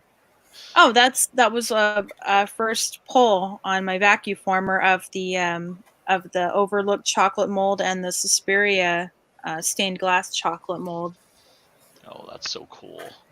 And the thing that's cool about them is they're deep enough to where you could like just do a shell of chocolate, and then if you wanted to put like a filling. So like obviously when I have these ready to go, I do want to put some recipes out there. So I want to do like a red rum filling for the overlook one, and like maybe like some type of like Italian cream cake inspired one for the Suspiria one. And I want to put recipes like on the back of the packaging too, because I think packaging is such a huge part of everything. I have a marketing background. I worked in advertising for, gosh, the past 12 almost 13 years. And so that's always important to me. So I think I'm even more excited about the packaging than I am the actual product. I can understand that. Yeah, I mean that's what catches people's eye. Yeah, because like I've had friends tell me like, oh, why do you waste the money like doing backing cards for your pens? I'm like, okay, for one, it's like 3 cents. It's not much, and I think that it really makes something stand out a lot more. So that's my inspiration behind it. Excellent. So, okay, so we know Sleepaway Camp 2 is your favorite horror movie, right? Slumber Party Massacre 2. Why did I get Sleepaway Camp? I don't know. I get those confused sometimes in my head. It's easy. It's easy. Slumber Party Massacre 2 is your favorite horror movie. So if you were to have to pick 5 horror movies that you could only watch for, like, say, the next decade. Okay, can I, not including Slumber Party Massacre 2? Yeah, that one's your favorite, so it doesn't, you don't get to take your favorite with you. Okay, so. Night of the Creeps. Yeah, Night of the Creeps, Straight Jacket with Joan Crawford. Oh, hell yeah. So we're at 2 now. The Shining. Oh, this is tough on the last 2. The Tingler with Vincent Price. Excellent. I'm a huge William Castle fan. There's like, if there were 2 people that I could go back in time and meet, it would be Vincent Price and William Castle. Oh, and number 5. You know, that's the reason why my character in Bloodhound's called Vincent. Really? Oh, big fan of Vincent Price. Yeah. My last one, I cannot think of. Oh, Dawn of the Dead. Because you have to think rewatchability. It's not just about picking your favorites. It's about which ones you could just like In the Mouth of Madness watch over and over and over and over again. Suspiria is they're all trying to guess your 5th choice. That's hilarious. No, we're giving suggestions. You're giving suggestions. That's all. That one would be in mine. I really love that movie. Which one? I'm gonna have. Oh, In the Mouth of Madness. Yeah, it's an excellent choice. I'm gonna have to go with Demons because I just love that movie so much, and I feel like I can watch that over and over and not get tired of it. I love the music on it. It was tough. I'm like, do I want to say Tenebrae? Do I want to say Demon? That was a really tough one. Demons never gets tired. So now after the hard questions, let's talk about your bragging moment. Come on, let's brag on the silver bolos. Oh my gosh, I still can't believe it. I recorded it on my phone so I could go back and watch it because I still can't believe it. And I kind of sort of screamed a lot when it happened and scared the dogs. Oh no. And scared everyone in the house too, because Joe Bob and Monster Vision, like I feel like a lot of people can say that if it weren't for that show, like they wouldn't be the horror fan or the movie fan that they are today. Like the whole experience of it, just this normal guy just hanging out. It's like your friend and you just get to BS about horror movies and learn stuff from him. And it was just such a cool show. And the fact that like Shudder did something to bring Joe Bob back to hosting was super cool. Like, yeah, man. I remember like freaking out like on that first marathon and like posting, and I'm like, this world doesn't deserve this. This is so cool, getting a little dramatic about it, like I always am. And I've caught every single episode of The Last Drive-In, every stream since then. I'm a Shudder supporter. I am not sponsored by them in any way. I'm not involved with them. Paid subscriber, love their platform, and I love The Last Drive-In. So when I was watching Joe Bob's Red Christmas, I actually was so sick in December. I had pneumonia. I couldn't get out of bed. I was terribly sick. And watching Joe Bob's Red Christmas was something that just brought some much needed joy to me at that time. I mean, this ruined my Christmas. I was so sick. And he did Black Christmas and Jack Frost. And I hadn't laughed that hard in a long time, and I had to try to limit myself because I was about to hack up my lung if I laughed a little too hard. But that's when they gave out the first silver bolo, and they gave it to my friend Dinosaur Dracula, and that's a website that I have followed that website for a very long time, and then I started, bugging him on Twitter, and he followed me back one day, and I freaked out. So when I heard that Dinosaur Dracula bought that, I'm like, that is so cool, and he's so deserving. And they said that they were going to give out this award called the Silver Bolo to creators doing cool things in the genre, and I thought, man, that's so cool. I hope maybe someday I'd get one, but I didn't think I ever would. And they started taking like nominations, and it was really cool to see that people were tagging me and nominating me for one. And I always like hoped that maybe someday I would receive one, but I didn't think it would ever happen, to be honest. I mean, it was like one of those things that like, oh, I hope, but I really didn't think it would. And so the fact that like they actually like watched the episodes, like I was kind of freaking out, like hearing Darcy talk about my soul pizza and the stuff, and I'm like, oh my gosh, they really looked at my stuff, and then I got really shy again. Of course. But you received the blessing of Joe Bob Briggs. That was I still can't believe it. I still can't believe that, and it was that's like got to be the greatest honor ever. Like seriously, just the fact that they talked about what I do and they've actually checked it out and didn't think it was completely silly, because I know that a lot of people, they think, oh my gosh, horror themed food, how dumb. I've heard it all after doing this for over a decade now. I've gotten like so much flack. Like I did some ads for actual Facebook last year. I don't know if you guys saw those, but yeah. I got hired by Facebook, like the real Facebook, to do some Halloween recipes. And if you ever want to know if people don't like what you're doing, that's a time to find out, when it's when your normal audience isn't seeing it, and people just being like, what the heck is this, and not getting like the whole point behind what you do, and thinking that you're completely deranged, which I am, but but we're talking drive-in mutants here. Drive-in mutants will get it. And so just to hear, like, for one, to get the blessing from Joe Bob and Darcy, like, I cannot think of a bigger honor. Hail, like, sister. Yep. I'm getting all like emotional thinking about it right now.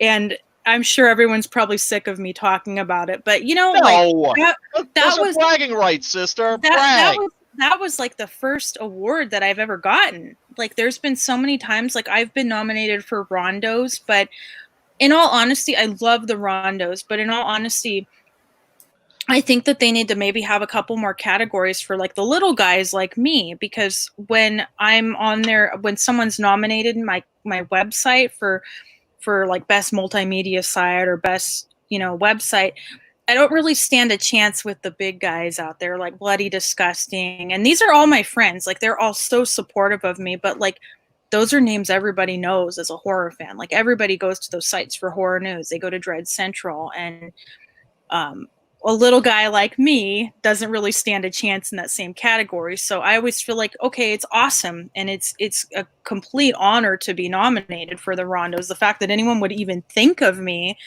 is so flattering. But I've never won anything for my creations. And, I'm just one of those people. I'm doing something that I enjoy doing, and something that brings me joy, and challenging myself to be a better artist in a way, like just trying to do something better than the last time, trying to prove myself wrong. Because I always think that I'm never going to be able to pull off like a design like the Mars Attacks cookies. I'm like, this is not going to turn out. And I was so proud of myself at the end that I actually didn't give up and throw them in the trash or eat them when they were half decorated. So the fact that like the first time that I won an award for like something that I've done and something that I've created, it was on the last drive-in. It was a silver bolo. It was incredible. And I still can't believe it. That's so awesome. And Joe Bob is an awesome guy. He lives in New York City, and we have an Alamo Draft House that's in Yonkers, which is, right across the Tappan Zee Bridge from me. And so he's done appearances and introduced movies, and we'll hang out afterwards and talk with the fans. about the movies that he screens, and just the nicest dude, man of the people. He is really, really cool. And I actually got to meet him at a convention last year, and I was really, really scared to go up to his table. I don't know why. Like, well, I know why, because he's like a hero of mine. Exactly. But I normally don't get too scared to talk to people, and I got really scared to talk to him, and I got really scared to talk to Cheryl Lee and Ray Wise from Twin Peaks. Oh, and wow. those are really like the only times I've gotten like super freaked out to talk to people. And I didn't realize how tall Joe Bob was. Oh, he's a big dude. Yeah. Like, and so if you look at the picture that I shared, because it was like almost exactly a year ago when I met him at the con, like I'm 5'2", and people were commenting like, wait a minute, how tall is he, or how short are you? Like, they just cannot figure out. Like, so that was pretty funny. Yeah, I've got a picture of myself with him and a friend of mine who's about like 5'3", and it's just like the size comparison. It's just interesting. Yeah, it's funny. A lot of the pictures I've gotten from cons, like I got to meet Carol Strucklin. I don't know if I'm saying that last name correctly, but he portrayed the giant on Twin Peaks, and he was Lurch in the Addams Family films. And I have a picture with him. And talk about a height difference. Like, it really shows. Like, even if I were tall, I would be short next to him. Right. Yeah, I know. I was actually a little nervous to meet Joe Bob for the first time too. But it's just what, don't you realize that these are just people, and that they're actually touched very often, that there are people out there who remember who they are, and appreciate them. It's usually a good experience. I always encourage people who are shy, like, oh, hey, especially if I've met somebody before, I'm like, hey, let me introduce you to this person, and then they can have like a hopefully a cool experience. The one person that I was absolutely starstruck by, the one time I was really starstruck, was Barbara Steele. Oh, wow. Yeah. Wow. Yeah. And I'm not going to move the camera around, but my room is a little bit of it's almost a little stalkerish. He worships Barbara Steele. Oh my goodness. And she was busy. She was signing autographs and stuff. And I was like, I said, oh, I was so sorry to hear that that you got married. And she said, where did you hear that?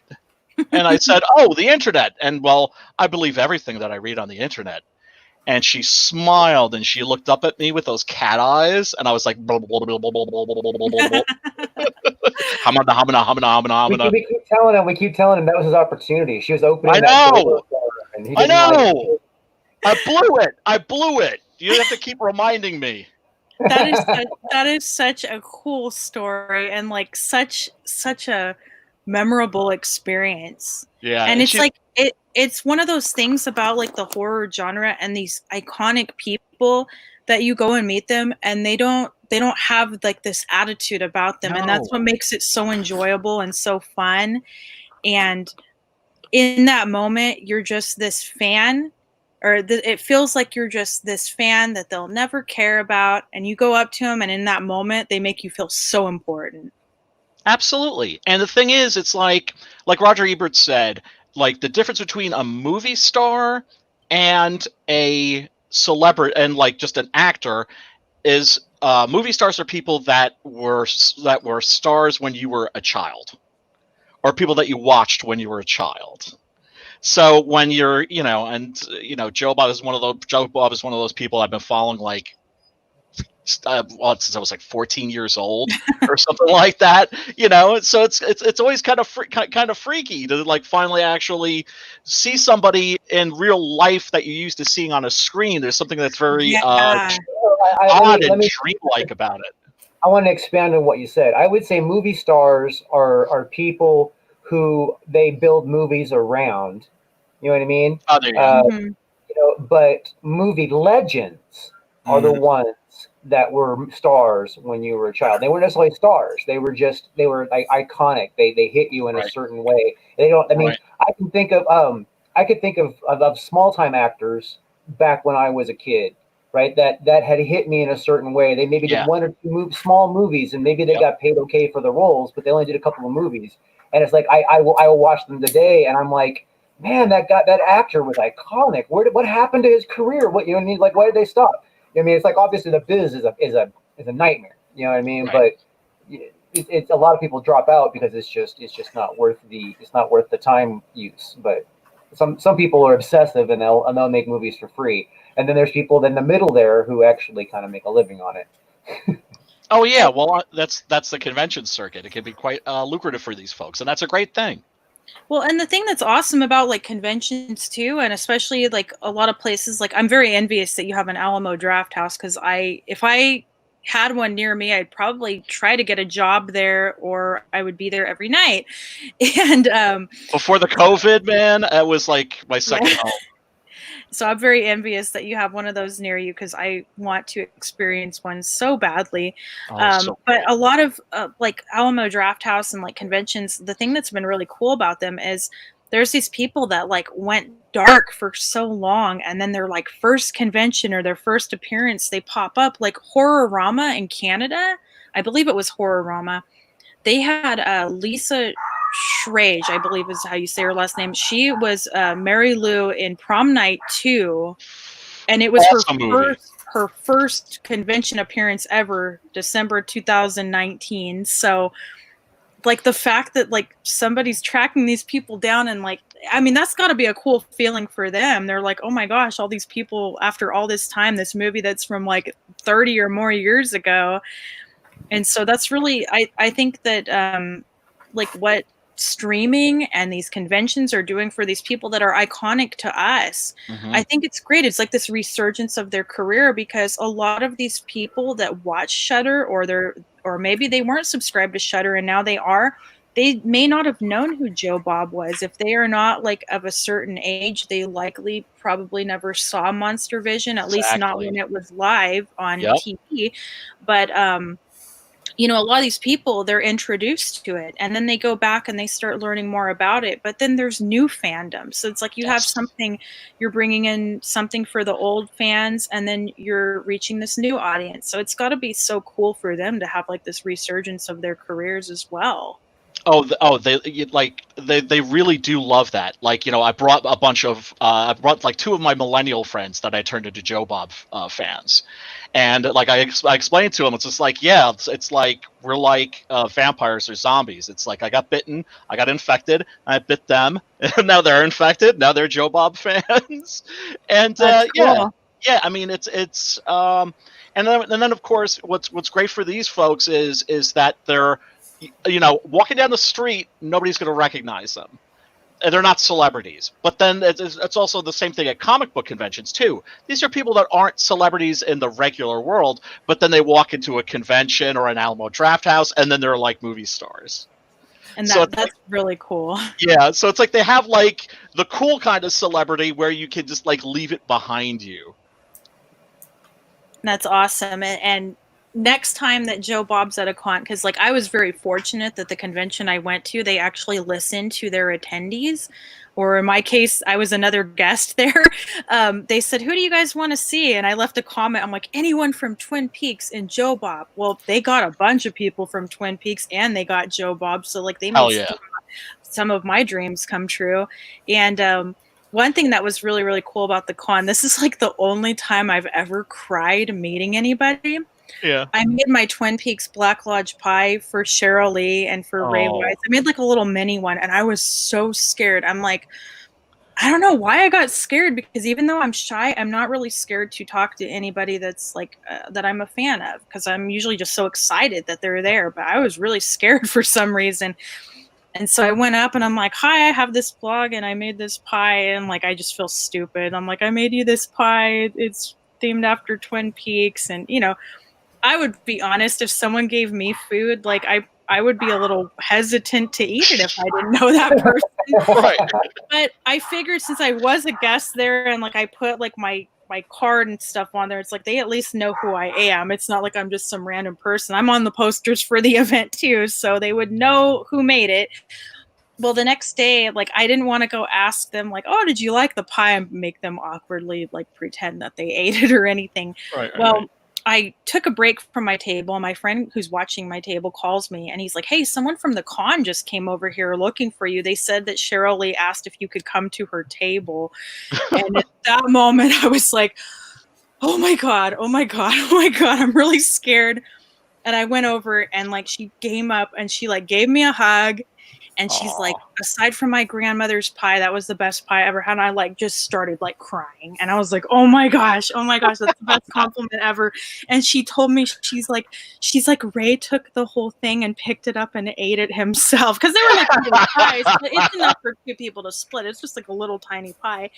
And she was telling me she split it with one of her friends that was there.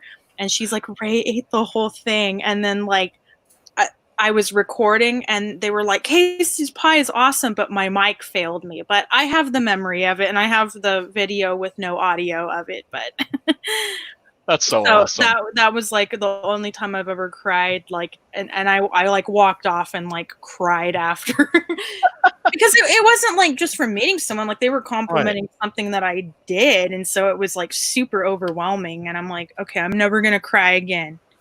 But I definitely want to make something for Joe Bob now next time he's at a con. And hopefully Darcy will be there too, because I want to make something for both of them. Maybe like edible silver bolo cookies or something. There's an idea. That'd be kind of cool. Yeah, that would be very appropriate, actually. Or something Hogzilla related. Oh my gosh, that was such a blast. I was talking so much crap on Hogzilla, but I meant it lovingly. Like, right. Like at the beginning when they were telling Joe Bob's character, he's like, I don't know if I can swear on here, but he was saying, you're already bleep-faced on here, meaning that he was drunk.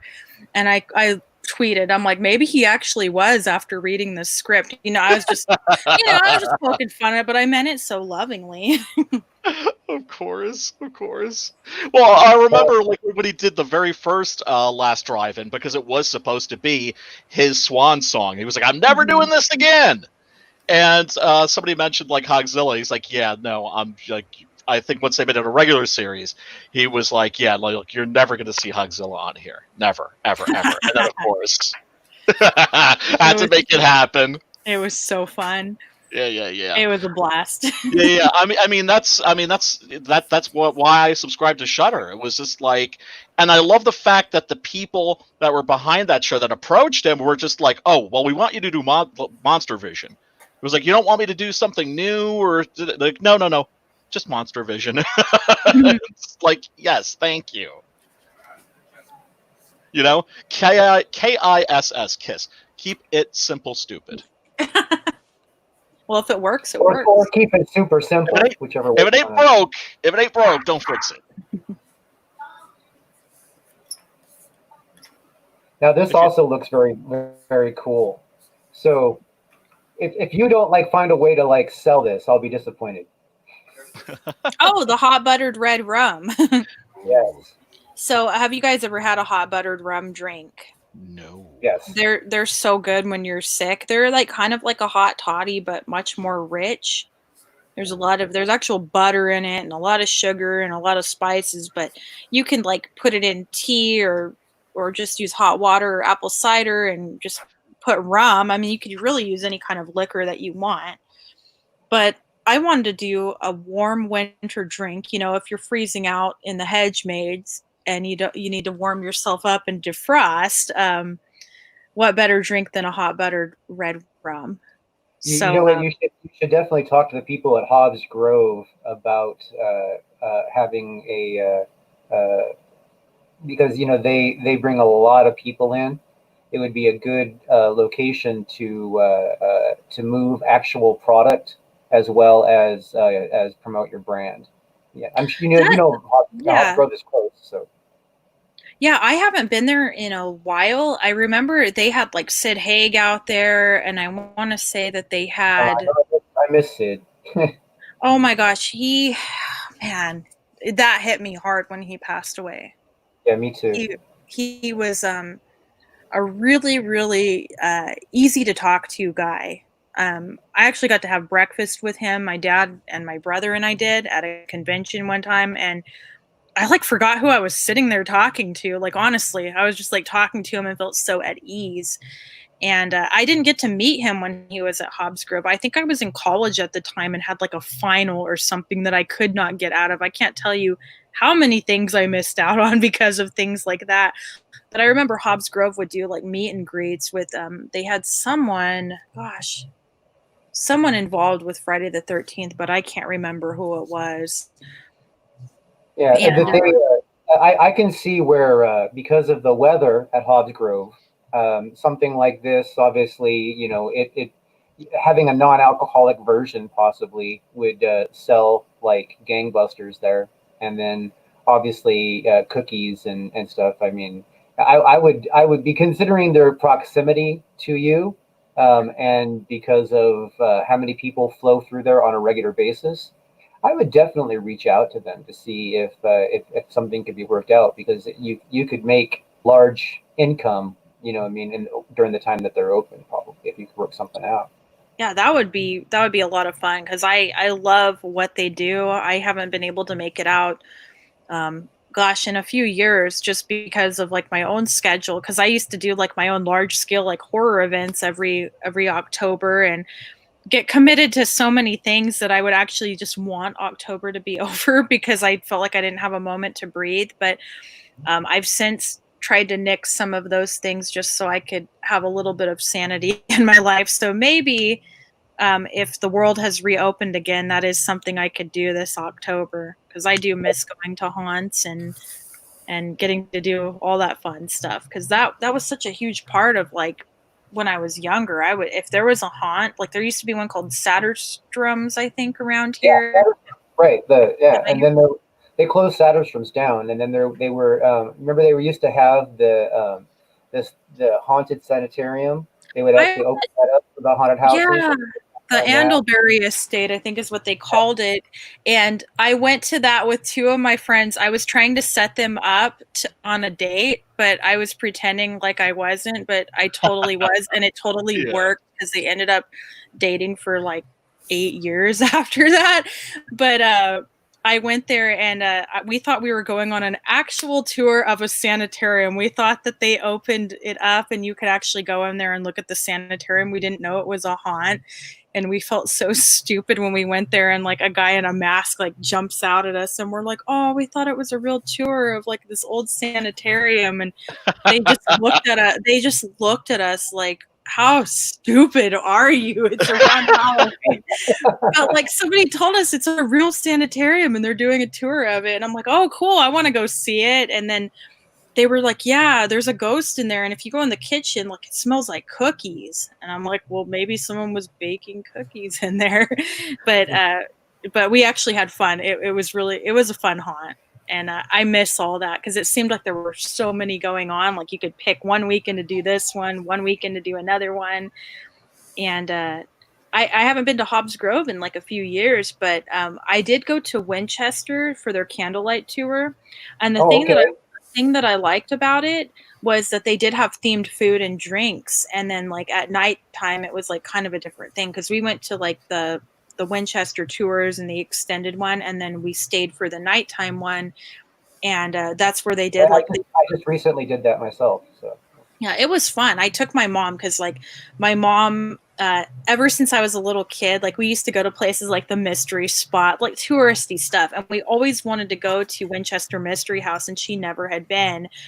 And so I can't remember if it was last year or the year before. I think it was last year we took her to it and we did the candlelight tour, and they had themed drinks, and themed food. And so I think I ended up getting like caramel apple cider or something. But I like that when you go to an event, like that's one thing I love about like Not Scary Farm and Halloween Horror Nights is there's like themed food and then there's themed merchandise. It's just like this whole like, you know, things I normally wouldn't buy, I'll buy because it's like, oh, it's called a paranormal burrito. I'm going to buy it. You know, for anybody who doesn't know, Not Scary Farm is Knott's Berry Farm at Halloween time. And it's the highlight of my year. And if it gets taken away from me this year, I don't know what I'm going to do with myself. But That's my favorite thing to do every single year is Not Scary Farm. Yeah, Drew was telling me about it. Like Drew was like telling me about it, and I was like, supposedly it's the bomb. Well, people were telling me because I did Halloween Horror Nights one weekend, Monster Palooza the following day. I was dead. I was so tired, and then the next weekend we went back and went to Not Scary Farm. So we were like super drained. And everyone kept telling me, "Oh, Not Scary Farm, it's a little disappointing. Halloween Horror Nights is way better."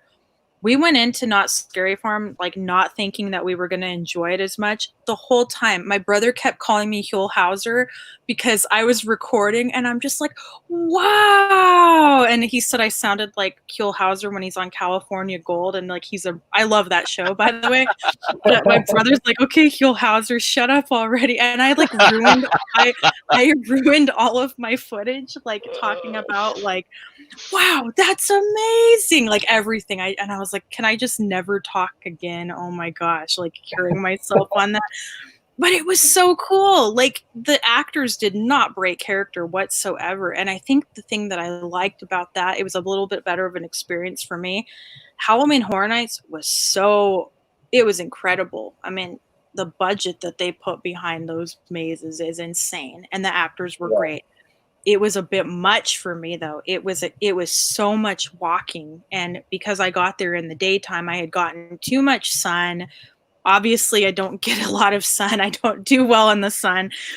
So it was so much though. It was too much walking, and I was really, really tired. Not Scary Farm, I felt, was a lot smaller, and it was just easier for someone like me who doesn't do well with crowds to handle. But it also was like almost pitch black everywhere you went. Like you almost couldn't see anything. There's fog.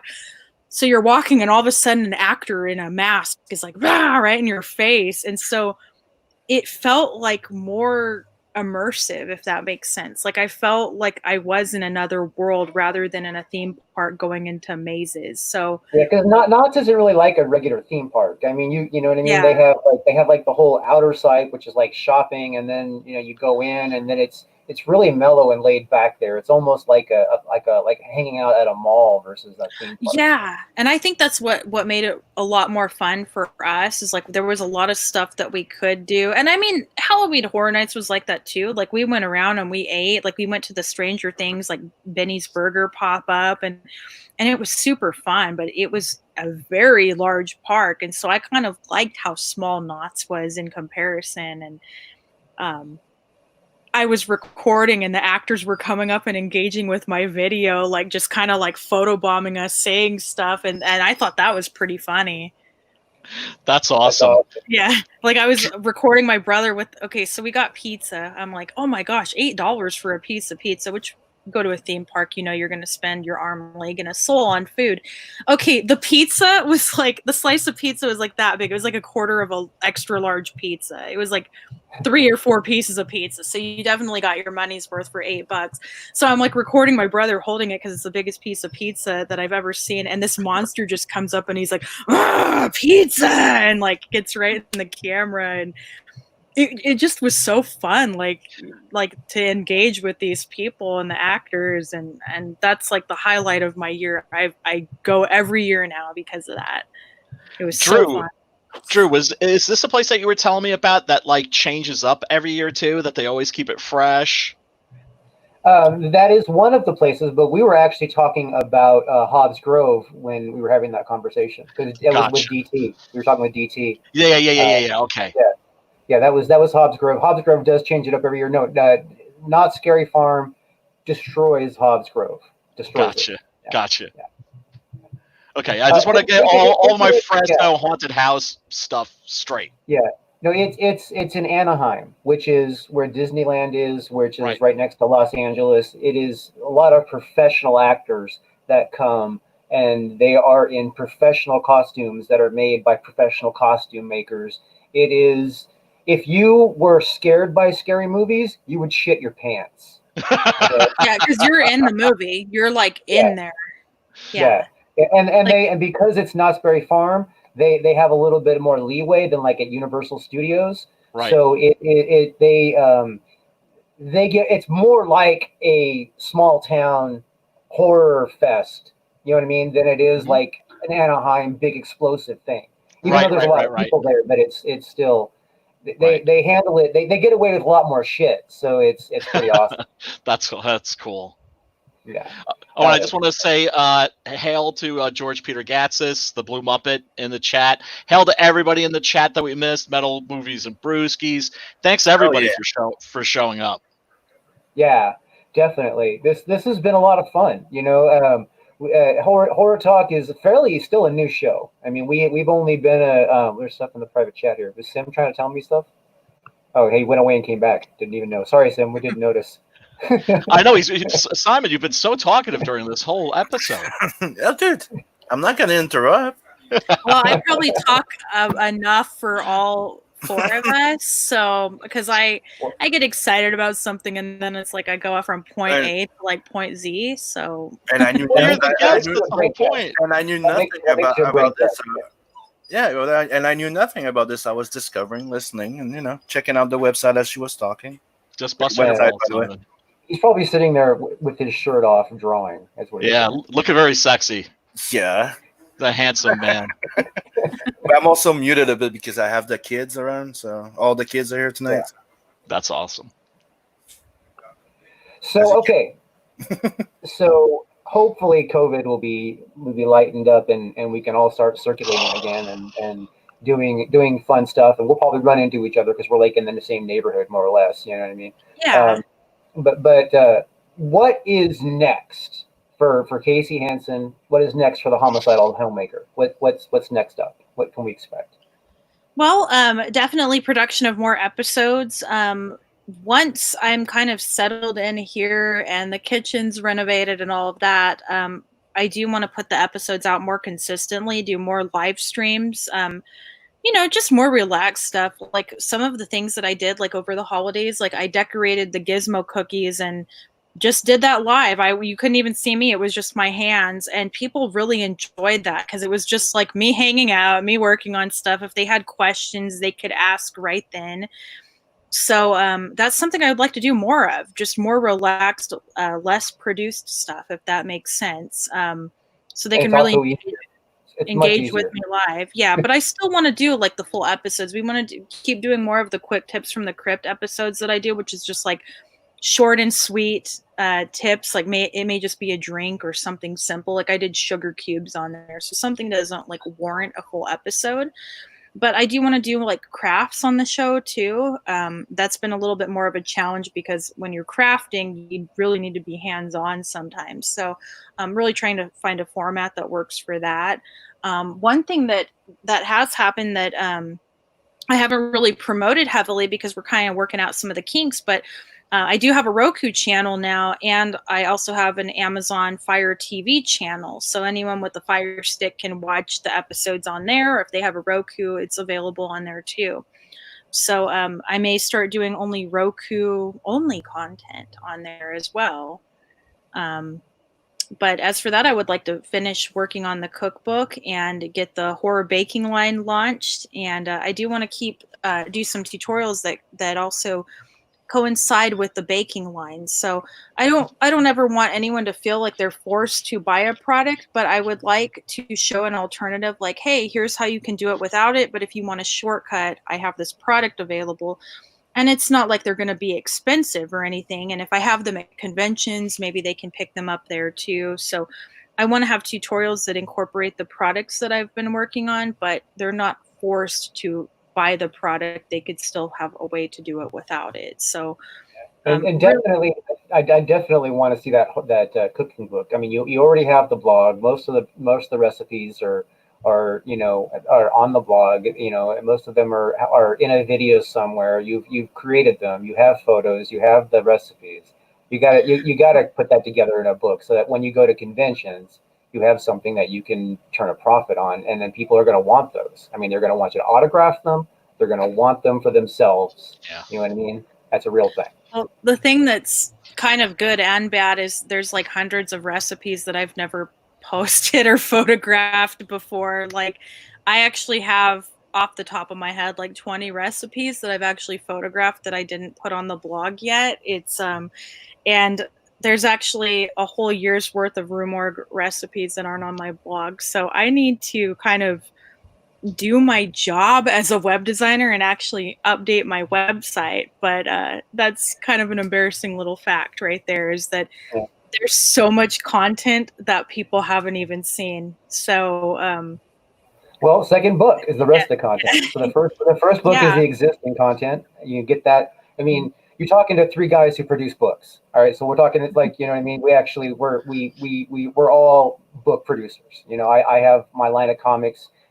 Brian here writes Six Gun Gorilla, and then, you know, as you can see, the icon for Nat the Merc, which will be coming out, and then obviously Blood Hunt, it has come out. So, you know, we're authors, you know, we're writers, and we understand that. So it's like, obviously we understand the value of a book.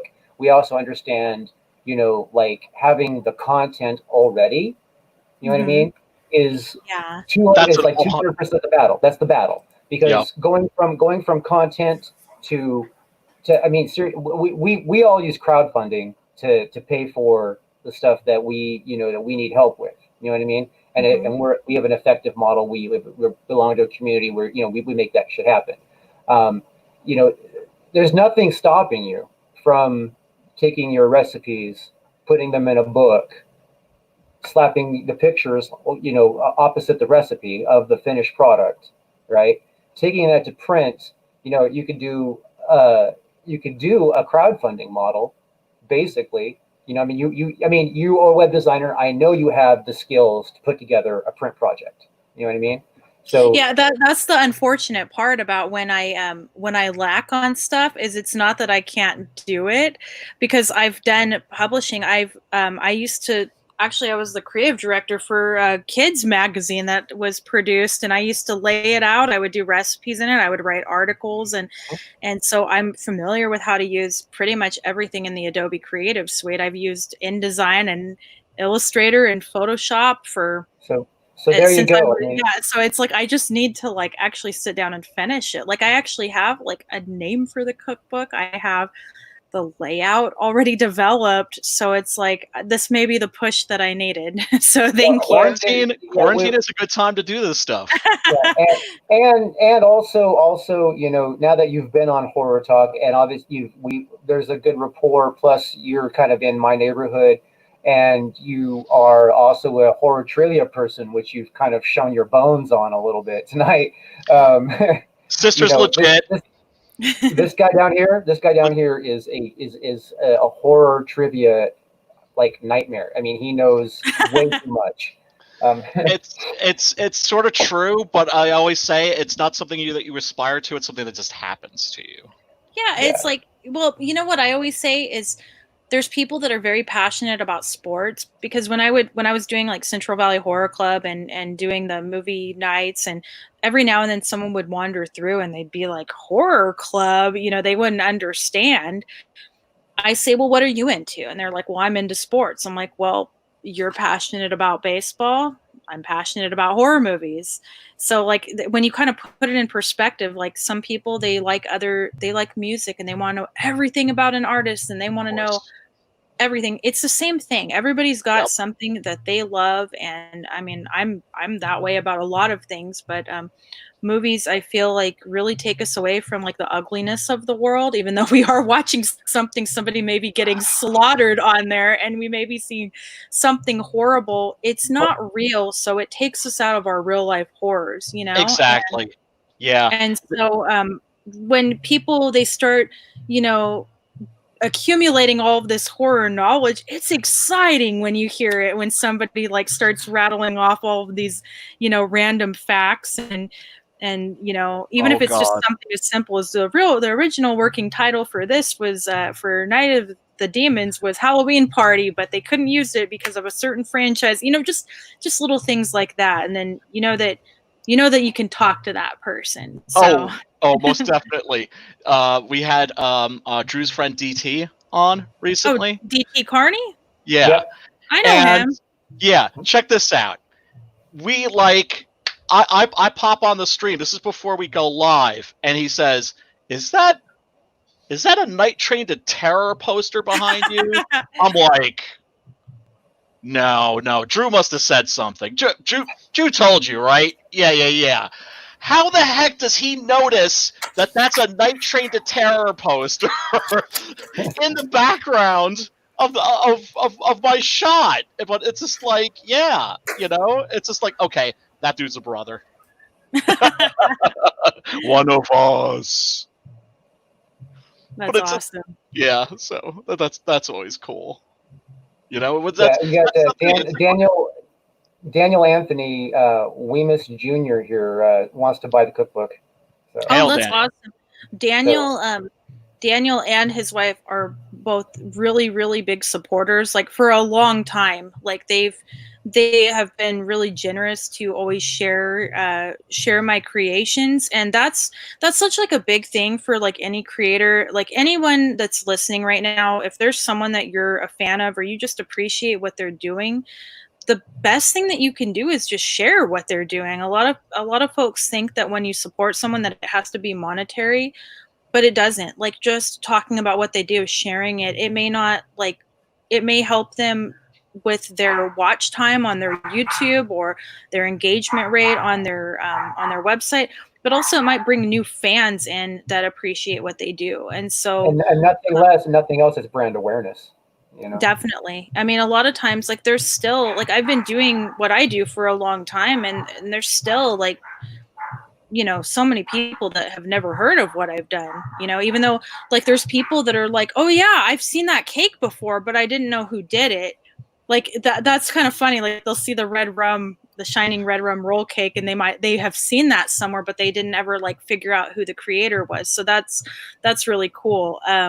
But Daniel and his wife have been really big supporters. They've actually met me at some cons. They brought me Starbucks one time, so I could actually be amongst the living there. So they got you caffeinated, huh? Yeah, they've been huge supporters, not only buying merch, but also just spreading the word. And that's such a huge thing, because like I always say that even if like one person cared about the recipes, then that would be enough to keep me doing it, because if it meant something to that one person, I mean, that's enough for me.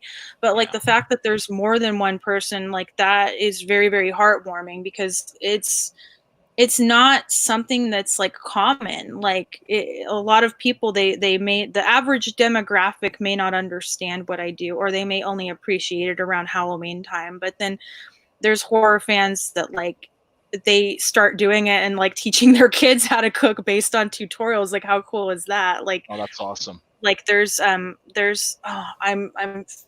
memory's failing me, but there's a channel of this father and his 3-year-old daughter. They make some of my recipes on there. So he's teaching her how to cook using some of my recipes. So they did the stuff, and then they did the bloody orange Julius, and then like his daughter will be the taste tester at the end. And thank goodness she's approved of everything they've made so far.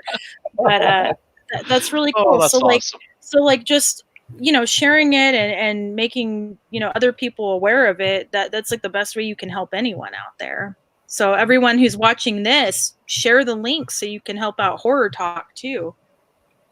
Well, another thing I always tell people is click that retweet button. I do that a lot. It's very simple to do. Click, click, click, click, click, click, click. Very easy. Yeah. It does not ever hurt you to share something on Facebook or share something on Twitter. And if you're actually trying to build a following, it definitely doesn't hurt you, because the more you share stuff, the more you post stuff, the more people will pay attention to your channel. That's the way the algorithms work on every social media platform. Yep.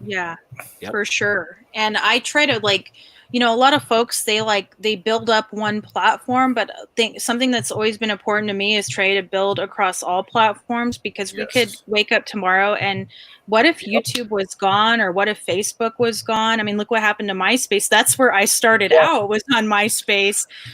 And so I always try to, I have my email list, I have my website, I try to put it on everything. And, a lot of people, they'll look at one number, like they'll say, like I'll contact them like, hey, would you want to work on this with me? Or I'll contact them, they'll look at a number. And I don't like to judge anybody on a social media number. I'm more about quality rather than quantity. And I always think that's far more important. I mean, instead of just pushing out content just for the sake of pushing out content, I'd rather someone take a little bit more time and fine tune it. So when people start judging me like, oh, you don't have that big of a following on this platform, well, maybe think about all the platforms that that person has, and you should never act like you're too big. Like, I've asked some people to be involved and they think that they're just too big to work with me, and then down the road they come back and they're like, hey, would you want to work on this? And I'm like, no, sorry.